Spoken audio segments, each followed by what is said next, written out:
This news is brought you by Josco jewellers. ഇനി സംശുദ്ധമായ സ്വർണം ചെറുപുഴയിൽ. കേന്ദ്ര സംസ്ഥാന സർക്കാരുകളുടെ സംയുക്ത കാർഷിക യന്ത്രവൽക്കരണ പദ്ധതിയുടെ ഭാഗമായി തിരുമേനി മിഡാസ് ഗ്രൂപ്പിന് അനുവദിച്ച കസ്റ്റം ഹെയറിംഗ് സെന്ററിന്റെ ഉദ്ഘാടനം ചെറുപുഴ ഗ്രാമപഞ്ചായത്ത് പ്രസിഡന്റ് ലൈസമ്മ പനിക്കൽ നിർവഹിച്ചു. Midas group secretary George Francis ചടങ്ങിൽ അധ്യക്ഷത വഹിച്ചു. സെന്ററിലേക്കുള്ള കാർഷിക യന്ത്ര സാമഗ്രികളുടെ വിതരണോദ്ഘാടനം ഗ്രാമപഞ്ചായത്ത് വൈസ് പ്രസിഡന്റ് സതീശൻ കാർത്തികപ്പള്ളി നിർവഹിച്ചു. Panchayat member Prince Vellakkada, standing committee chairman Praveen KD, Cherupuzha കൃഷി അസിസ്റ്റന്റ് ഓഫീസർ സുരേഷ് കുറ്റൂർ, സിനോ ആടിമാക്കൽ, സജി ഓലയിടം എന്നിവർ ചടങ്ങിൽ ആശംസകൾ അർപ്പിച്ച് സംസാരിച്ചു. പദ്ധതി പ്രകാരം 80% സബ്സിഡിയോടുകൂടി 10 ലക്ഷം രൂപയുടെ അത്യാധുനിക കാർഷിക യന്ത്രങ്ങളാണ് സെന്ററിന് ലഭ്യമായിട്ടുള്ളത്. ഡ്രയർ, കാടുവെട്ട് യന്ത്രങ്ങൾ, ഏണി, വീൽബാരോ തുടങ്ങിയ വിവിധയിനം ഉപകരണങ്ങൾ ആവശ്യമുള്ള പ്രദേശത്തെ കർഷകർക്ക് കുറഞ്ഞ നിരക്കിൽ വാടകയ്ക്ക് നൽകാനാണ് പദ്ധതിയിലൂടെ ലക്ഷ്യമിടുന്നത്. വളരെ സന്തോഷമുണ്ട്. കൃഷിക്കാർക്ക് ഇത്രയും യന്ത്രങ്ങളുടെ സഹായത്തോടെ, അതും സബ്സിഡി നിരക്കിൽ, നമുക്കറിയാം ഇന്ന് നമുക്ക് കൃഷി ചെയ്യണമെങ്കിൽ ഏറ്റവും പണച്ചെലവ് കൂടുതലുള്ള ഒരു കാലഘട്ടത്തിലാണ് നാം ജീവിക്കുന്നത്. കാരണം നമുക്ക് തൊഴിലാളികളുടെ ലഭ്യതക്കുറവുണ്ട്. അഥവാ തൊഴിലാളികൾ വന്നാൽ അതിന് വേതനം കൂടുതൽ കൊടുക്കേണ്ട ഒരു അവസ്ഥയുണ്ട്. അപ്പോൾ നമുക്ക് കൃഷിയിൽ നിന്ന് കിട്ടുന്ന ആദായം വെച്ച് നോക്കുമ്പോൾ നമ്മൾ ഒത്തിരി വിഷമം പിടിച്ച ഒരു കാലഘട്ടത്തിലൂടെയാണ് നമ്മൾ കടന്നു പോകുന്നത്. അപ്പോൾ എന്തുകൊണ്ടും ആധുനിക കാലഘട്ടത്തിൽ സാങ്കേതികവിദ്യ ഇത്രയും പുരോഗമിച്ച് നിൽക്കുമ്പോൾ യന്ത്രവൽക്കരണത്തിൻ്റെ സാധ്യത ഏറെ പ്രധാനമാണ്. അപ്പോൾ നമുക്ക് മുഴുവൻ പൈസയൊന്നും കൊടുത്ത് നമുക്ക് കർഷകരെ സംബന്ധിച്ചിടത്തോളം ഈ യന്ത്രങ്ങളൊന്നും വാങ്ങാൻ നമുക്ക് സാധിച്ചെന്ന് വരികയില്ല. അപ്പോഴാണ് ഇങ്ങനെയുള്ള സംഘങ്ങൾ വഴി നമുക്ക് സബ്സിഡി വഴി ഇത്രയും ഉപകരണങ്ങൾ നമുക്ക് കൃഷി ചെയ്യാനായിട്ട് സാധിക്കുന്നത്. ഇതുവഴി നമുക്കറിയാം നമ്മുടെ കൃഷി ചെലവ് കുറയ്ക്കാൻ നമുക്ക് സാധിക്കും.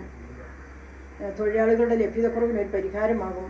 അതുപോലെ നമ്മൾക്ക് കിട്ടുന്ന ആ കൃഷിയിൽ നിന്ന് കിട്ടുന്ന ആദായത്തെ നമുക്ക് വർദ്ധിപ്പിക്കാനായിട്ട് സാധിക്കും. അപ്പോൾ എന്തുകൊണ്ടും നമ്മുടെ ഈ കൃഷി ഇപ്പോൾ സോബിനോട് സൂചിപ്പിച്ചു, അങ്ങനെ ഒരു സംഘം നാലാം വർഷം കടന്ന് 5ാം വർഷത്തിലേക്കാണ് കടക്കുന്നതെന്ന് പറഞ്ഞു. അപ്പോൾ അതിനിടയിൽ ഒത്തിരി പ്രവർത്തനങ്ങൾ നിങ്ങൾക്ക് മുന്നോട്ട് ചെയ്യാനായിട്ട് സാധിച്ചിട്ടുണ്ട്. ജീവകാരുണ്യ പ്രവർത്തനങ്ങളെക്കുറിച്ച് പറയുകയുണ്ടായി. അപ്പോൾ എന്തുകൊണ്ടും വളരെ മനോഹരമായി പ്രവർത്തിക്കുന്ന ഈ സംഘടന ഈ നാടിന്, നമുക്കറിയാം കൃഷി എന്ന് പറഞ്ഞാൽ നമ്മുടെ നാടിൻ്റെ തുടിപ്പാണ്. അപ്പോൾ കർഷകരില്ലാതെ നമുക്ക് മുന്നോട്ട് പോകാനായിട്ട് സാധിക്കുകയില്ല. നിങ്ങൾക്ക് എല്ലാവരുടെ സഹായത്തിനും സപ്പോർട്ടുമായിട്ട് ഞങ്ങളുടെ ഭരണസമിതി കൂടെയുണ്ട്. നിങ്ങൾക്ക് എല്ലാവർക്കും മുന്നോട്ടുള്ള നിങ്ങളുടെ പ്രവർത്തനത്തിന് എല്ലാ വിദ്യാശംസകളും അറിയിക്കും. വളരെ വർഷങ്ങൾക്ക് ശേഷം നമ്മളൊരു തറവാട്ടിലോട്ട് തിരിച്ചെത്തിയിട്ട് ആ തറവാട്ടിൽ സംസാരിക്കുന്നൊരു മാനസികാവസ്ഥയിലാണ് ഞാനിപ്പോൾ ഉള്ളത്. നമുക്ക് ഇവിടെ സൂചിപ്പിച്ച പോലെ 2010-15 വർഷം തിരുമേനിയിലെ വാർഡ് മെമ്പറായിട്ട് ഈ പ്രദേശത്ത് നിങ്ങളോടൊപ്പം ഒരുപാട് യാത്ര ചെയ്തവരാണ് നമ്മൾ. ഇപ്പോൾ ഏതായാലും ചെറുപുഴ പഞ്ചായത്തിലെ മച്ചിയിലെ വൈസ് പ്രസിഡൻ്റായിട്ടാണ് ഞാൻ ഇപ്പം വീണ്ടും നിങ്ങളുടെ മുമ്പിൽ എത്തിയിരിക്കുന്നത്.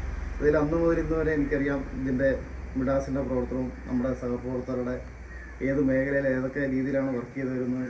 എന്നോടൊപ്പം അന്ന് അയൽക്കൂട്ടം കൺവീനറായിട്ട് ചെയർമാന്മാരൊക്കെ ആയിട്ടുള്ളവരാണ് ഇപ്പം ഇവിടെ ഉള്ളത്.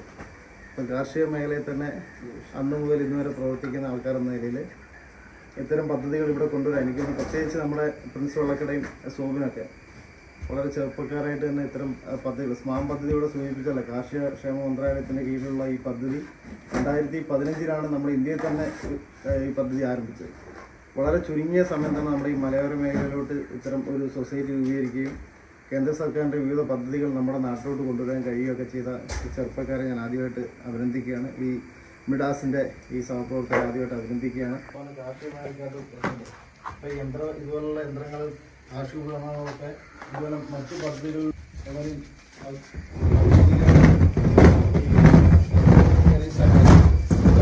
അറിയിക്കുന്നു. നന്ദി, നമസ്കാരം. പ്രധാനമായിട്ടും നമ്മുടെ തിരുമേനിയിലെ കർഷകരായ ആളുകളുടെ ഉന്നമനത്തിനും ക്ഷേമത്തിനും വേണ്ടി അവരുടെ ആവശ്യങ്ങൾ അറിഞ്ഞ് പ്രവർത്തിക്കാൻ ഒരു സംഘം ആവശ്യമാണ് എന്ന് തോന്നിയതിൻ്റെ അടിസ്ഥാനത്തിലാണ് നമ്മൾ ഈ സംഘം രൂപീകരിച്ചിരിക്കുന്നത്. നമ്മുടെ സംഘത്തിൻ്റെ പല കാർഷിക മേഖലയിലെ പല ചുവടുവയ്പ്പുകളും നടത്താനായിട്ട് നമ്മുടെ സംഘത്തിന് സാധിച്ചിട്ടുണ്ട്. അതിലൊരു പ്രധാനപ്പെട്ട ചുവടുവയ്പ്പാണ് ഇന്ന് നമ്മൾ നടത്തിയിരിക്കുന്ന ഈ കസ്റ്റം ഹെയറിംഗ് സെൻറ്റർ എന്ന് പറയുന്ന ഈ കാർഷിക ഉപകരണങ്ങൾ കൃഷിയിടത്തിൽ യന്ത്രവൽകൃത കൃഷി എന്ന ഒരു രീതിയിലേക്ക് നമ്മൾ സംഘം മാറിയിരിക്കുക. നമ്മുടെ ഈ കസ്റ്റം ഹെയറിംഗ് സെൻറ്ററിൽ എത്തിച്ചിരിക്കുന്നത് ഏകദേശം 10 ലക്ഷം രൂപയുടെ കാർഷിക യന്ത്രങ്ങൾ അതിൽ 80% സബ്സിഡിയോടുകൂടി കേന്ദ്ര സർക്കാരിൻ്റെ സംസ്ഥാന സർക്കാരിൻ്റെ ധനസഹായത്തോടുകൂടിയാണ് ഇത് പ്രവർത്തിക്കാം. അപ്പോൾ ഉത്പാദിപ്പിക്കാനൊക്കെ ആയിട്ട് വേണ്ടിയിട്ടാണ് ഈ സംഘത്തിൻ്റെ അതേപോലെ നമ്മുടെ ഈ കൂട്ടായ്മയുടെ ലക്ഷ്യം. ആ ഒരു ലക്ഷ്യത്തിലേക്ക് അടുക്കുവാൻ വേണ്ടി നമ്മൾ വളരെയധികം ത്യാഗം സഹിച്ച് ആണ് ഈ ഒരു അപേക്ഷ നൽകുകയും അത് നമുക്ക് പാസ്സായി വരികയും ചെയ്തിരിക്കുന്നു. ഈ സംഘം തുടങ്ങിയിട്ട് ഏകദേശം 5 വർഷമായി, 4 വർഷം പൂർത്തിയായി, 5ാം വർഷത്തിലേക്ക് തുടങ്ങുന്നു. നമ്മൾ ഈ സംഘം ഇവിടെ ആരംഭിക്കുമ്പോൾ കാർഷിക മേഖലയുടെ സമഗ്രമായ ഉന്നമനത്തിനും അതുപോലെ തന്നെ കർഷകരുടെ ഒരു കൂട്ടായ്മയിലൂടെ എങ്ങനെ കൃഷി വർദ്ധിപ്പിക്കാം എന്നുള്ള കാര്യങ്ങളെപ്പറ്റിയൊക്കെ നമ്മൾ ആലോചിച്ചു. വളരെ പോസിറ്റീവായ കാര്യങ്ങൾ ചിന്തിച്ച് കാർഷിക മേഖല പുതിയൊരു ആശയത്തോടു കൂടിയാണ് ഈ സംഘം ഇവിടെ ആരംഭിക്കുന്നത്. സംഘത്തിൻ്റെ പ്രഥമ പരിപാടി എന്നതിന് നമ്മൾ ചെയ്തത് ഒരു 2 ഏക്കർ സ്ഥലത്തോളം പാട്ടത്തിനെടുത്ത് വാഴകൃഷി ചെയ്യുകയാണ് ചെയ്തത്. സംഘാംഗങ്ങളുടെ പരസ്പര കൂട്ടായ്മയും സഹകരണവും വളർത്തുക എന്ന ഉദ്ദേശത്തോടു കൂടിയാണ് വാഴകൃഷി ആരംഭിച്ചത്. മാർക്കറ്റിലുണ്ടായ തിരിച്ചടിയും അതുപോലെ തന്നെ കാലാവസ്ഥ പ്രതികൂലമൊക്കെ ആയതുകൊണ്ട് വാഴകൃഷി ചില നഷ്ടങ്ങളൊക്കെ വന്നെങ്കിൽ പോലും പരസ്പരമുള്ളൊരു കൂട്ടായ്മയും സഹകരണവും വർദ്ധിപ്പിക്കുന്നതിന് ആ വാഴകൃഷി വളരെയേറെ പ്രയോജനപ്പെട്ടു. 2 തവണ നമ്മൾ ഈ ഹയറിംഗ് സെൻറ്ററിന് വേണ്ടിയിട്ടുള്ള അപേക്ഷകൾ സമർപ്പിച്ചതാണ്. 2 തവണ നമ്മളെ പരിഗണിച്ചില്ല. ഇത്തവണയാണ് 3ാം തവണയാണ് ഹയറിംഗ് സെൻറ്ററിനുള്ള അപേക്ഷ പരിഗണിക്കുന്നത്. ഹയറിംഗ് സെൻറ്റർ എന്ന് ഉദ്ദേശിക്കുന്നത് നമ്മുടെ മിഷനറി ഐറ്റംസ് എല്ലാം നമ്മൾ ഒരു കുടക്കീഴിൽ കൊണ്ടുവരുന്നു. നമ്മളത് 80% സബ്സിഡിക്ക് സർക്കാർ സംഘത്തിന് തരുന്ന സാധനമാണ് ഹയറിംഗ് സെൻറ്റർ ഉപയോഗിക്കുന്ന മിഷനറികൾ. അത് സംഘാംഗങ്ങൾക്കും അല്ലാത്ത ആൾക്കാർക്കും വാടകയ്ക്ക് നൽകുക എന്നുള്ള ലക്ഷ്യത്തോടു കൂടിയാണ് ഹയറിംഗ് സെൻറ്ററിൻ്റെ പ്രവർത്തനങ്ങൾ ആരംഭിക്കുക. അപ്പോൾ വാടകയ്ക്ക് എടുത്തുകൊണ്ട് പോകുന്ന ആൾക്കാർ കൃത്യമായി ആ സാധനങ്ങൾ തിരിച്ചേൽപ്പിക്കുകയും അതിൻ്റെ റെസീറ്റുകളൊക്കെ കൈപ്പറ്റി വീണ്ടും അടുത്ത സാധനങ്ങൾ, അപ്പോൾ എല്ലാ അംഗങ്ങൾക്കും അതുപോലെ തന്നെ കാർഷിക മേഖലയുമായി ബന്ധപ്പെട്ട് നിൽക്കുന്ന മറ്റ് അംഗങ്ങൾക്കും ഈ കാർഷിക ഉപകരണങ്ങൾ ഉപയോഗിക്കാൻ പറ്റും എന്നുള്ളതാണ് ഹയറിംഗ് സെൻറ്റർ കൊണ്ട് ഉദ്ദേശിക്കുന്നത്. സെൻറ്റർ ഞാനിവിടെ വന്നതിന് ശേഷം അങ്ങനെ ഒരു സെൻറ്റർ നമ്മൾ തുടങ്ങാൻ പോകുന്നതിനെ കുറിച്ച് അറിഞ്ഞത് സന്തോഷം 2 തരത്തിലുണ്ട്. ഒന്ന്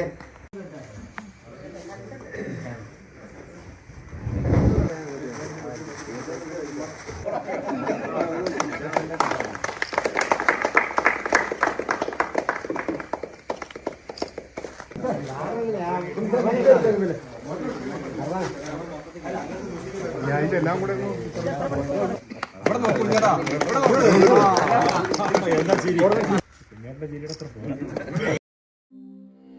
അമ്മു, നിനക്ക് ഓർമ്മയുണ്ടോ നിന്റെ കുട്ടിക്കാലം?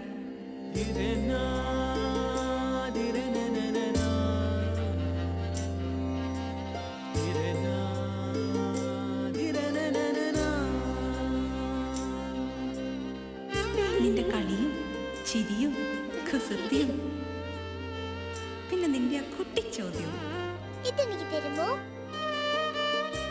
തരില്ല. ഇതേ എനിക്ക് എന്റെ അമ്മ തന്നതാ. മുത്തശ്ശിക്ക് ഇതാര് കൊടുത്തതാ? മുത്തശ്ശിയുടെ അമ്മ കൊടുത്തത്. അപ്പൊ ഇത് ശരിക്കും മാറിയ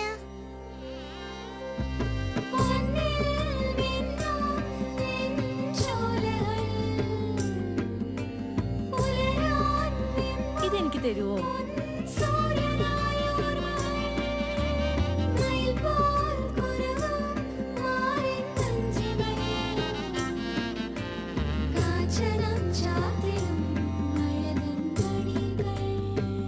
ചില ബന്ധങ്ങൾ പവിത്രമാണ്.